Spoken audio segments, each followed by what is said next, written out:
السلام علیکم دوستوں اس ویڈیو میں آپ کو عید کی نماز کے طریقے کے حوالے سے 10 سوالوں کے جواب دوں گا۔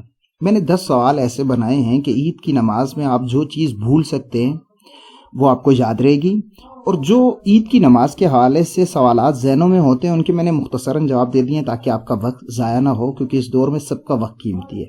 تو چلیں بغیر کسی فالتو بات کے ہم اپنے ٹاپک کی طرف چلتے ہیں۔ پہلا سوال یہ ہے کہ عید کی نماز کی قضا کیسے پڑھتے ہیں؟ تو یاد رکھ لیں کہ عید کی نماز کی قضا نہیں ہوتی۔ اگر عید کی نماز رہ گئی تو اس کی قضا نہیں ہوگی، اس لیے کوشش کریں کہ قضا ہو ہی نہ۔ اچھا، دوسرا سوال یہ ہے کہ عید کی نماز گھر پر پڑھ سکتے ہیں؟ تو اس کا جواب ہے کہ عید کی نماز گھر پر پڑھنے کی اجازت بالکل نہیں ہے، اس لیے مسجد میں پڑھیں یا پھر جو عیدگاہ ہوتی ہے وہاں پڑھیں۔ تیسرا سوال یہ ہے کہ کیا عورتوں کے لیے بھی عید کی نماز پڑھنا ضروری ہے؟ تو جواب یہ ہے کہ عورتوں کے لیے عید کی نماز پڑھنا بالکل بھی ضروری نہیں ہے۔ چوتھا سوال یہ ہے کہ عید کی نماز کی نیت کیسے کرتے ہیں؟ تو اس کا جواب یہ ہے کہ یوں آپ نیت کریں گے، میں نیت کرتا ہوں نماز عید الفطر کی۔ اگر عید الاضحیٰ ہوگی تو کہہ دیں گے عید الاضحیٰ کی، کیونکہ دونوں کی نیت ایک جیسی ہے اور پڑھنے کا طریقہ بھی ایک جیسا ہے۔ مثال ہے عید الفطر ہے تو آپ یوں کہیں گے میں نیت کرتا ہوں نماز عید الفطر کی 6 زائد تکبیرات کے، خاص اللہ تعالیٰ کے لیے، منہ میرا خانہ کعبہ شریف کی طرف، پیچھے اس امام کے، اور پھر اللہ اکبر کہہ دیں گے۔ اب میں نے اگلا سوال ایسے بنایا ہے کہ آپ کو ترتیب کے حساب سے بھی آسانی ہوگی۔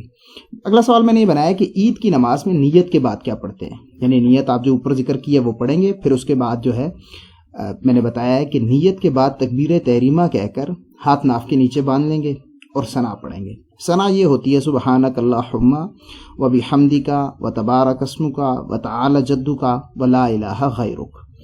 اور پھر اس سے اگلا سوال یہ ہے کہ عید کی نماز میں ثنا کے بعد کیا پڑھتے ہیں؟ تو اس کا جواب ہے کہ عید کی نماز میں ثنا کے بعد 3 زائد تکبیرات ہوتی ہیں۔ یہ تکبیریں 3 ہیں اور زائد ہیں، یعنی جو روٹین میں نماز کے اندر تکبیریں ہوتی ہیں ان کے علاوہ ہیں۔ 7واں سوال یہ ہے کہ ثنا کے بعد جو تکبیریں ہوتی ہیں ان میں سے کون سی پر ہاتھ باندھتے ہیں؟ تو اس کا جواب ہے کہ پہلی 2 تکبیروں میں ہاتھ کانوں تک اٹھا کر چھوڑ دیتے ہیں اور تیسری تکبیر پر ہاتھ اٹھا کر ناف کے نیچے باندھ لیتے ہیں۔ 8واں سوال یہ ہے کہ پہلی رکعت کی 3 زائد تکبیرات کے بعد کیا ہوتا ہے؟ تو اس کا جواب ہے کہ پہلی رکعت کی جب 3 زائد تکبیرات کہہ لیتے ہیں ہم ثنا کے بعد، تو اس کے بعد امام صاحب اونچی آواز سے قرات کرتے ہیں، اور قرات کے بعد رکوع اور سجدہ ہوتا ہے، اس میں رفع یدین نہیں ہوتا، یعنی ہاتھ نہیں اٹھانے ہوتے، اور پہلی رکعت مکمل ہو جاتی ہے۔ 9واں سوال یہ ہے کہ عید کی نماز کی پہلی رکعت میں تو تکبیریں ثنا کے بعد ہوتی ہیں، یعنی شروع میں ہی ہوتی ہیں، دوسری رکعت میں 3 زائد تکبیریں جو ہیں وہ کب ہوتی ہیں؟ تو اس کا جواب یہ ہے کہ عید کی نماز کی دوسری رکعت میں 3 زائد تکبیریں یہ قرات کے بعد اور رکوع سے پہلے ہوتی ہیں۔ تو اس کے بعد اگلا 10واں سوال ہے کہ عید کی نماز کی دوسری رکعت میں امام صاحب کب قرات کرتے ہیں؟ یعنی تکبیروں کا پہلے بتا دیا کہ وہ قرات کے بعد ہوتی ہیں اور رکوع سے پہلے ہوتی ہیں، اب بتا رہا ہوں کہ قرات کب ہوتی ہے۔ تو دوسری رکعت جو ہی شروع ہوتی ہے اس میں امام صاحب قرات شروع کر دیتے ہیں، اور رکوع میں جانے سے پہلے 3 زائد تکبیریں ہوتی ہیں، جن تینوں زائد تکبیرات میں آپ نے ہاتھ اٹھانے ہوتے ہیں اور پھر ہاتھ اٹھا کر چھوڑ دینے ہوتے ہیں۔ پھر چوتھی تکبیر ہوتی ہے تو آپ رکوع میں چلے جاتے ہیں۔ پھر دیگر نمازوں کی طرح سجدے ہوتے ہیں، التحیات ہوتی ہے، درود ہوتی ہے اور دعا ہوتی ہے، اور پھر آپ سلام پھیر دیتے ہیں۔ یاد رکھنے والی چیز یہ ہے کہ پہلی رکعت میں جب آپ سبحانک اللہم و بحمدک و تبارک اسمک و تعالی جدک و لا الہ غیرک یہ پڑھ لیں گے تو اس کے بعد 3 زائد تکبیریں ہوں گی، اور دوسری رکعت میں پہلے قرات ہو جائے گی، پھر اس کے بعد رکوع میں جانے سے پہلے 3 زائد تکبیریں ہوں گی۔ یہی آپ نے یاد رکھنا ہے۔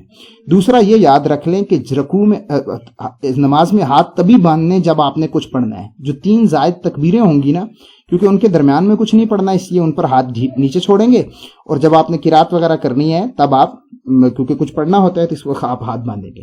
یہ میں نے اپنی طرف سے تو کوشش کی کہ آپ کو ساری ضروری چیزیں عید کی نماز کے حوالے سے بتا دوں، لیکن پھر بھی میں انسان ہوں، ممکن ہے کوئی رہ گئی ہو۔ اگر کوئی رہ گئی ہو تو آپ کمنٹ میں پوچھ سکتے ہیں، میں انشاءاللہ اس کا جواب دینے کی کوشش کروں گا کمنٹ میں، یا پھر اس پر ایک ویڈیو بنا دوں گا۔ یہ یاد رکھ لیں کہ پہلے عید کی نماز ہوتی ہے اور پھر اس کے بعد امام صاحب 2 خطبے دیتے ہیں، اور پھر دعا وغیرہ ہوتی ہے، اور پھر آپ کو آزادی ہوتی ہے کہ آپ جا کر جو بھی کریں۔ امید ہے ویڈیو اچھی لگی ہوگی۔ مزید ہماری ویڈیوز دیکھنے کے لیے ہمارے چینل کو وزٹ کریں۔ ملیں گے اگلی ویڈیو میں۔ السلام علیکم ورحمۃ اللہ وبرکاتہ۔